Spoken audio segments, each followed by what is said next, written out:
Hello and welcome everybody to another episode of the Abona Tennis Online Coaching Podcast. This is your coach, JY, back home from a not too long of a trip over to Tokyo and Shanghai for the tour events there.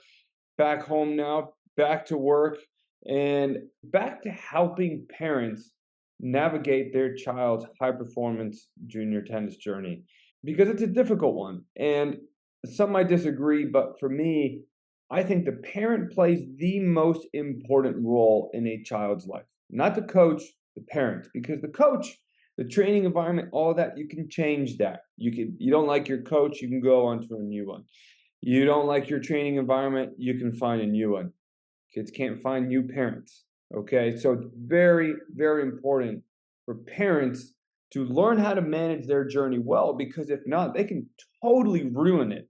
A coach can only ruin it so much because, again, like I just said, the parent can end that relationship and cut off how much of a negative impact they're having on their child and then find a more positive impact. But if a parent doesn't learn, if a parent doesn't get better, then they can totally disrupt child's journey and ruin any chance they have at making it to a high level. So that's where I'm here today. And that's where, I wrote this blog about 5 simple tips to be a great junior tennis parent, because being a junior tennis parent can feel very overwhelming at times, especially with kids in their teenage years and their hormones up and down.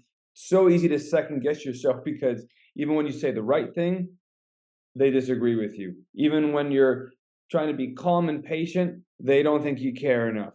It's like whatever you do, you're wrong. And even when you do the right thing, they tell you you're wrong. And when you do the wrong thing, that you're wrong. It's just a disaster at times. And that's where I'm here to help.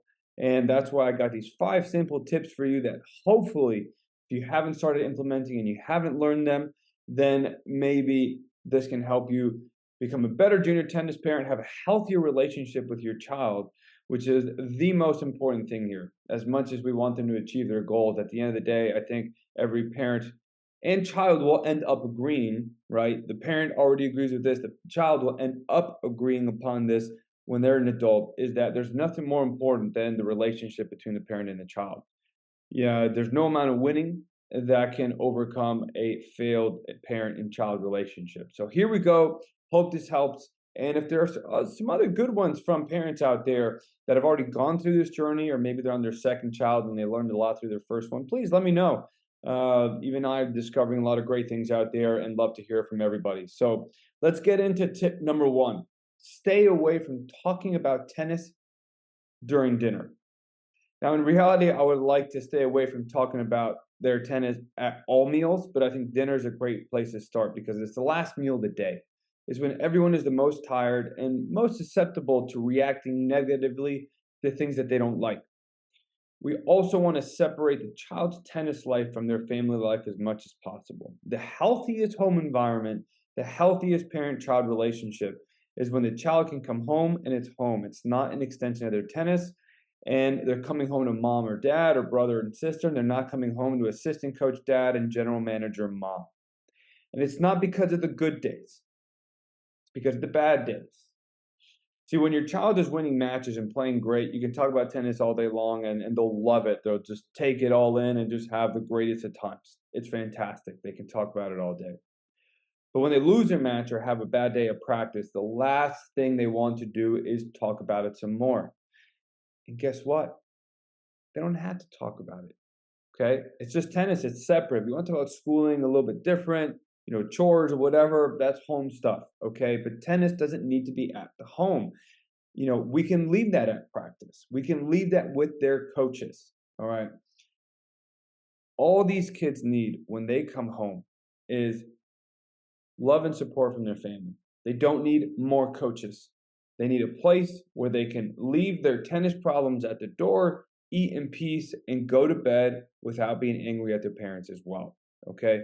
They had a bad day of practice, bad tennis match, that's fine. But the last thing we want them to do is feel like they don't even want to be at home because now all they're doing is talking about their bad tennis day or their bad practice day. Okay? And so now they're just locked in their room because they don't want to talk to anybody. They don't even want to sit in the living room with anybody. Okay, we don't want that. We want them to feel like when they're home, they're home. So you really want that to happen, Just don't talk about their tennis matches or practices at dinner. Tip number 2, don't coach their tennis. Now, this applies to the parents that have full-time tennis coaches, that their full-time job is not to be a tennis coach already. If you're one of those, then tip number 1, very important for you. But if you have a full-time job that is not to do with tennis, don't coach their tennis. Only talk about their attitude and effort.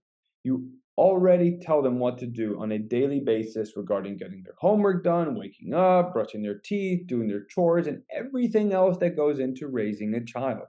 The last thing that child wants to do is hear from you giving them more instructions about something that is supposed to be completely theirs and that they already have somebody telling them what to do for, and somebody that knows more than you.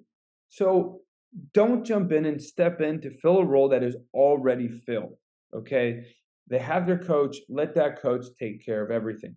And it's not about you saying the right thing. Even if you're 100% right, I've seen this many times. I've seen parents say the right thing in the right tone of voice. The child still doesn't want to hear it. They're going to have a negative response. The parent blames the child and says they should listen because they're right. No, no, no. I get that, but no. Okay? You are the parent. You are not the tennis coach. Don't coach them. You want a healthy parent-child relationship? Let the coach coach. Now, here's where sometimes it can get tricky because kids will do this, where they will ask for your opinion on the matter. If they do that, don't give it to them. Stay away. Tell them to ask their coach. They need coaching advice, go ask your coach. If they say, well, I want to hear from you, say, I am not a tennis coach. I am not qualified to give you a 100% factual statement, and I don't want to say anything that conflicts with your coach, and we are home now. I want to be mom or I want to be dad. Let me be that. I don't want to be your coach. Okay? And you're going to have to tell them to that and tell them it's not because you care. It's because you want to separate that relationship and you want their tennis to be only theirs with their coach. Also, if you do end up providing coaching advice, unintentionally, you are disrespecting their coach. Everything your child needs to hear regarding their forehand or backhand or strategy or any of that is already communicated to them by their coach. Why would you then feel the need to coach them even more? Unless you believe there's something the coach isn't telling them. Which, if that's the case, you need to have a conversation with their coach, not your child, because clearly you have a lack of trust in their coach's ability to guide your child correctly. So go to the coach, not the player at that point, if you really want to talk tennis. Now, I understand that there's one situation where I can understand how a parent might want to step in and say something, and that's when their child is playing a tournament without their coach. I get that. If you followed my podcast and blogs before, you know how I feel about that. I think it's a mistake on the coach's part to not be watching that match, and it puts that parent in that position. However, I still recommend for the parent to not provide feedback to their child in their actual tennis. It's a very fine line if we're strictly speaking about the overall health of your relationship with your child. Just stay on the safe side and don't talk about their tennis. Just talk about their attitude and effort. But X's and O's and technique and all of that, stay away from it. Let their coach handle it. And even if they weren't at the match, just tell your child, hey, call the coach, talk to them. And that's it. Tip number 3. When you're watching their matches, sit or stand still or cheer calmly. Given the choice between cheering too much and showing too much emotion, or being completely quiet and risking that they don't feel I don't care enough when I'm sitting there watching them play, I would choose the latter every day of the week. Parents and coaches that are too intense during matches actually create anxiety in their child. That's because when things are going great, the cheering is awesome. But when the match is turning bad, most intense parents and coaches struggle to then just stay completely calm. They're on the edge too much. And at some point, they're going to start reacting negatively to their child's mistakes. Even if it's simple eye rolling or throwing the hands up lightly or tossing their head back in disbelief, Without any verbal communication, the child will see it because they're always looking over. They see everything their parents do, and they feel what their body language is communicating. So if a parent is too still and quiet, the worst thing that can happen is their child will be wondering if their mom or dad actually cares how they do. No anxiety will be felt, only a wonder if their parent cares at all about if they win or lose, which is what we want. We want them to think we don't care if they win or lose. We want them to feel that we believe that their tennis journey is completely theirs. We're just there to support them and watch them on their journey. We want them to feel like they could play the worst tennis ever and that their parents will react the same, love them the same, and take care of them exactly the same. So sit or stand still and cheer calmly. Tip number 4, never talk about their peers in front of them. Comparison is the devil. Now, I'm not sure who said it. Pretty sure I've heard it before. I believe it's a real quote, but just in case it isn't, it should. Especially in today's social media world where everyone paints a fake perfect life. Nothing good ever comes from comparing ourselves to our peers. We run our own race, and that race is hard enough. We're only making it harder by looking at the success of our peers. It puts more pressure on us, creates an impatient and insecure mind, and brings our attention to wins and losses instead of hard work and enjoying the present. Don't do that to your kids. Don't ruin their experience by talking about their peers and how well they are doing, and they're so good at this and they're so good at that. Oh, you should learn from this. Oh, look how little Johnny does that. I hear it all the time. It drives me insane. You have no idea what you're doing to your kid. Okay, even if it's well-intentioned, the downside is bigger than the upside. Take the safest route, keep your seatbelt on, and stay on the easiest path for your child. Just don't talk about their peers in front of them, even if it's complimenting them. If your child compliments them, feel free to agree. But you don't bring it up. You don't talk about it. You just stay clear. Tip number 5, and the most important one.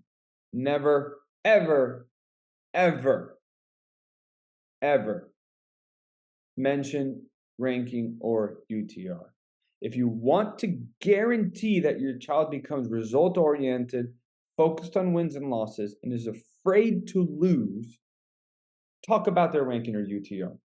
And if you want to guarantee that they're going to end up having an unhappy experience where they forget to play for the love of the game and only talk about their ranking or UTR to you, their peers, and their coaches, go talk about their ranking or UTR. Please stay as far away from these conversations as possible. Let the coach deal with those conversations. Let them handle it. And if you really feel like you need to talk about their ranking or UTR because it's not on the pathway to achieving their goals or Division I school or whatever, blah, blah, blah, okay, and any of that, talk to the coach, not the player. Okay, the player's working hard. You think they want to lose on purpose? No, okay? But if you're unhappy about their trajectory and you have to talk to somebody about it, just talk to the coach.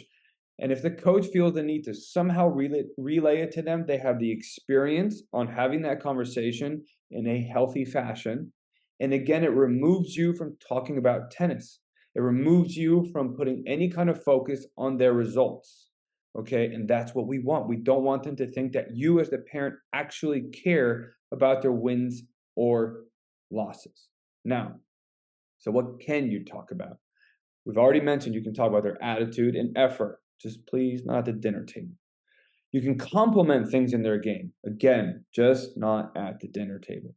You can talk about their tournament or practice scheduling. That needs to happen. So that's fine. Talk to them about it. Prefer to not have it at the dinner table as well. Wait to before or after. You can talk about if they're having fun. You can talk about their enjoyment and all of that stuff. And that's about it. Everything else should actually just revolve around listening to them and asking questions. Yes, just listening and asking questions. Instead of always responding to what they say, because there will be times that they bring up their tennis to you, It's hard. You can't completely ignore them. At some point, you got to say something. Show your interest by asking them questions. Now, don't ask them any sneaky leading questions to pin them in a corner and get them in trouble. Ask them simple questions to let them talk. They want to talk about their tennis and they want to know that you care. But show them that you care by asking questions. All right. Providing advice and opinions isn't the only way to engage in conversations with them. We know that everybody loves being listened to. Your child is no different. So listen to them. And if they ask you questions about their game, again, tell them you're not a coach and to go talk to their coach. If they bring up their peers, change the subject. If they talk about their rankings or UTR, tell them you don't care, because I promise you, they're going to bring up all this stuff. They're going to ask you all these questions. They're going to try to insert you and put you in a tough position. You have to be ready for all this stuff. Okay. And if they bring up tennis during a family meal, again, you can only change the subject so many times.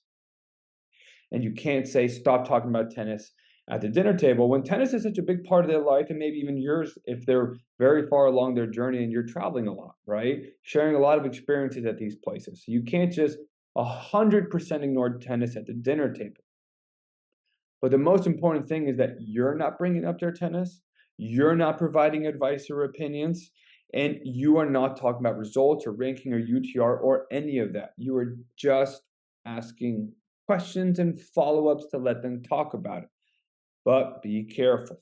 If the conversation starts to get emotional because maybe they've had a few too many losses or they're just not happy with the way things are going, then tell them you can revisit the conversation after dinner. So these are my favorite tips to give to parents. If you're a coach listening to this or you're a parent listening to this, I'd love to hear your feedback, especially if you've been through this journey.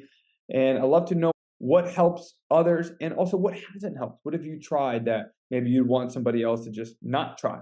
All right.